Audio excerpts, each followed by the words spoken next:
আসসালামু আলাইকুম। কেমন আছেন বন্ধু? সকল ভালো আছেন নিশ্চয়ই।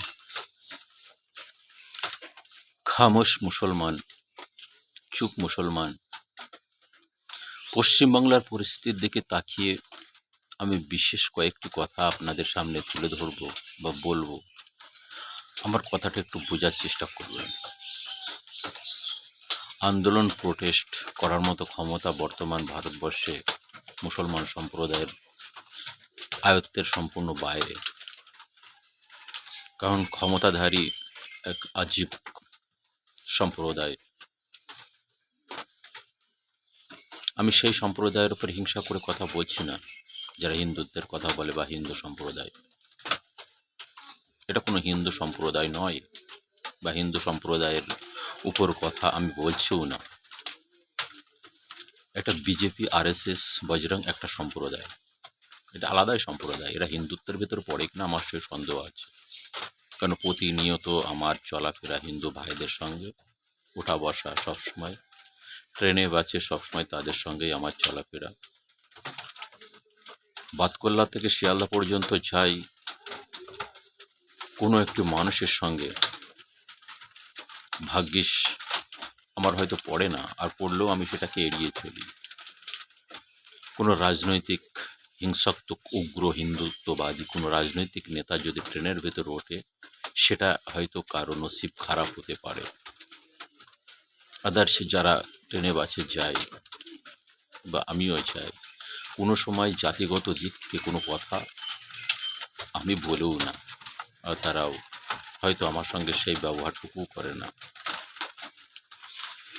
দেশের পরিস্থিতির দিকে তাকিয়ে আজ যে জায়গাটায় আমরা দাঁড়িয়ে রয়েছি, সেই পরিস্থিতির কথাই আমি বলবো। যে আজ বর্তমান যুগে ভারতবর্ষের যে একটা দিক, সেই দিকটা যেন বিমুখ হয়ে গেছে। আজ আমাদের থেকে অনেক অনেক দূর আগে চলে গেছে আমাদের পার্শ্ববর্তী দেশগুলো, আমার প্রতিবেশী রাষ্ট্রগুলো। অথচ আমরা শিক্ষা অঙ্গনের দিক থেকে, বিজনেসের দিক থেকে, উন্নয়নের দিক থেকে সম্পূর্ণভাবে আমার ভারতবর্ষ পিছিয়ে। সেটার এক মূল কারণ হচ্ছে, সেটা হচ্ছে আরএসএস, বজরং, যারা এই দেশকে সবসময় অভাব তত্ত্ব আর গরিবত্ব রাখার আপ্রাণ চেষ্টা চালিয়ে যাবে। এরা সব সময় বলে যে আমার ক্ষতি হয়েছে, তাতে কি আমার প্রতিবেশী মুসলমান তার তো আরও বেশি ক্ষতি হচ্ছে। আমি 50 টাকা চালের কিলো কিনছে, তাতে আমার কোনো ক্ষতি নাই। একটা মুসলমান 50 টাকা চালের কিলো কিনছে, এতে সমস্যা। আমি একটি দোকানের মাংসের দোকান থেকে 1000 টাকায় মাংস কিনছি, আমার কোনো অসুবিধা নেই। একটা মুসলমান যেন ওই মাংসটা কিনতে গিয়ে তার কষ্ট হয়ে যায়। আমি 20 টাকা 30 টাকায় আলু কিনছি, তাতে আমার কোনো অসুবিধা নাই। আমার মুসলমান পার্শ্ববর্তী যে মুসলমান, সে যেন ওই 20 টাকা দিয়ে কিনতে তার কষ্ট হয়ে যায়।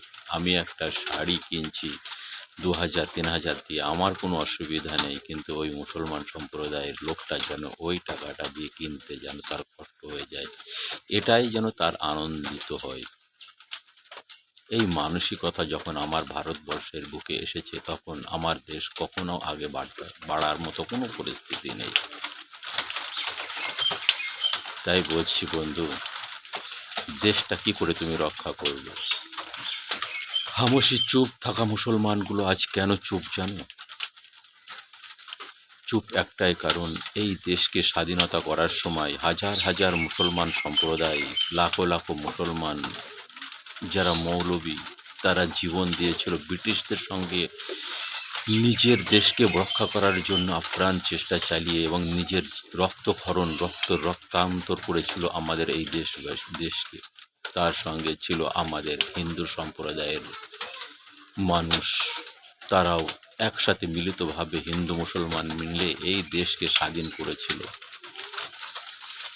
এখন কথা হচ্ছে যে হিন্দু মুসলমান যখন আমরা মিলেই এই দেশকে স্বাধীন করেছি, তখন সেই হিন্দু ভাই আমাদের অনেকেই, মুসলমান ভাই আমাদের অনেকেই, যারা এই দেশের জন্য প্রাণটা দিয়েছে, সেই সকল হিন্দু ভাইদের কথা মাথায় রাখতে হয়। যারা এই দেশ মুসলমানের ঘাড়ে হাত দিয়ে বা তারা এই দেশকে স্বাধীন করেছিল, সেই সকল হিন্দু ভাইদের কথা মাথায় রেখে মানবতা আর মায়া আর ভালোবাসার কথা ভেবেই আজ তোমরা বজরং দল, আরএসএস, বিজেপি যারা চিরকাল ব্রিটিশদের দালালি করে গিয়েছিলে আর তোমাদের স্বপ্ন পূরণের উদ্দেশ্যে ছিলে, তাদের সন্ধিক্ষণে সন্ধি করেছিলে যে এই দেশটা একটা হিন্দু রাষ্ট্রেই পরিণত করতে হবে আর মুসলমানদের ওপর একাত্তরে নির্যাতন করতে হবে, তখন থেকে যখন তোমরা বলে গিয়েছিলে, আজও ঠিক সেই আরএসএস বজরং দল তোমরা আজও সেইভাবেই মুসলমানদের ওপর নির্যাতন আর কষ্ট ভোগ দিয়ে যাচ্ছ। আমি সেই সকল বজরং আরএসএসদের বলছি, ভাই তোমাদের ভেতরে তোমাদের যেমন নেতাজি সুভাষচন্দ্র বসু, বঙ্কিমচন্দ্র চট্টোপাধ্যায়, ভগৎ সিং, ক্ষুদিরাম বসু, ইনারা যখন দেশের জন্য রক্ত দিয়েছিলেন, আপনারাই তাদের বংশভূত। আপনাদের ভেতরে থেকেই আপনাদের উদ্ভূত। তাই তাদের কথা স্মরণ রেখে তাদের সম্মানের খাতিরে আপনাদেরকে সেই সম্মানটুকু দিতে হয়। কারণ বাপের সম্মান যখন সমাজে অনেক বড়, তখন সন্তান যখন উচ্ছৃঙ্খলা করে, তখন কিছু ভালো মানুষ তারা তাদের আশরানো খেতে চায় খালি বাপের কথা ভেবে, তার বাপকে সম্মান দেওয়ার জন্যেই আপনাদের উপরে আছড়ায় না বা ছেড়ে না, আপনাদের উপরে খামচায় না। এটা ভাববেন না যে মুসলমানদের কমজোরি করে রাখতে হবে, তাদের কোণঠাসা করতে হবে। যখন আমরা ব্রিটিশ আমলে করতে পারিনি, আমাদের তাদের সাথে সন্ধি করে চুপ থাকতে হয়েছিল। আজ আমরা যখন ক্ষমতা সম্পূর্ণ, তখন মুসলমানদের উপরে বিভিন্ন রকম টাটসারি করে তাদের উপর অত্যাচার চালিয়ে যেতে হবে এবং তাদের কোণঠাসা করে রাখতে হবে। বন্ধু, আমি তোমাদেরকে বলি, এটা ভেবো না যে তারা কমজোরি নয়। যারা দেশের জন্য স্বাধীনতা দিয়েছিল তারাও এক হিন্দু সম্প্রদায় বা হিন্দু, যারা রক্ত দিয়েছিল তারাও হিন্দু, মুসলমানের সঙ্গে যারা ছিল তারাও হিন্দু। তাই তাদের সম্মানের ক্ষেত্রে তুমিও যখন একটি সনাতনী হিন্দু, তখন তোমাকেও সম্মান রাখতে হয় ভাই। তাই ওই বাপ যখন ভালো সম্মানীয় ব্যক্তি ছিল, সন্তান যদি উচ্ছৃঙ্খলা করে তখনই কিন্তু সেটাকেও সহ্য করে যেতে হয় সমাজের মানুষকে। তেমনই তোমরা কিন্তু একদিন মনে রেখো, যখন অত্যাচারের সীমা পার হয়ে যাবে সেদিন কিন্তু বন্ধু আর পার পাবে না। সেই সম্মানের খাতিরে আজ তোমরা রেহাই পেয়ে যাচ্ছ, কিন্তু প্রকৃত ভাবদিকিনি একবার, এই মানবতাটা কি কখনোই জাগে না যে পার্শ্ববর্তী পাশের বাড়ির একটা মুসলমান সম্প্রদায়ের ওপর অত্যাচার করছি?